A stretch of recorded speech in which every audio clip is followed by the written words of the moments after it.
মা বাপকে হারিয়ে ফেলেছেন, এই রমাদানে একটু মা বাপের কথা মনে করে দোয়া করবেন। এই সময়টা বড় বরকতের। আল্লাহ অসংখ্য জনের এই দোয়ার কারণে মা বাপকে বড় শান্তি দিবে। এই রমাদান শান্তি দেওয়ার মাস। মা বাবার জন্য দোয়া করবেন, মা বাবার জীবনের গুনাহগুলা মাফ করে দিন। কবরের আযাব যিনি মাফ করে দিবেন তিনি কে? এই রমাদানে সবাই পিতামাতার জন্য দোয়া করবেন। আর যাদের পিতামাতা আছে সুন্দর ব্যবহার করবেন।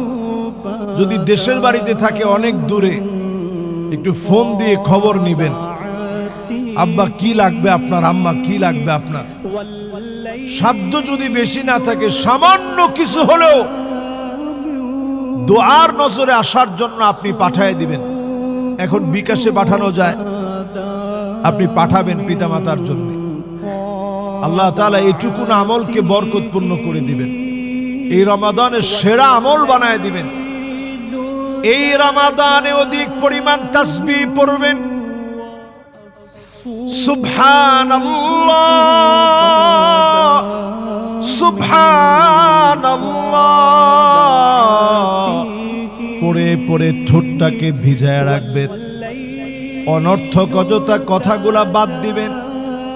সুবহানাল্লাহি ওয়া বিহামদিহি সুবহানাল্লাহি ওয়া বিহামদিহি 100 বার করে প্রতিদিন পড়বেন।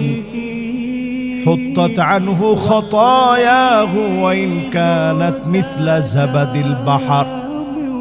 গুনাহগুলো যদি সমুদ্রের ফেনা পরিমাণ হয়ে যায়,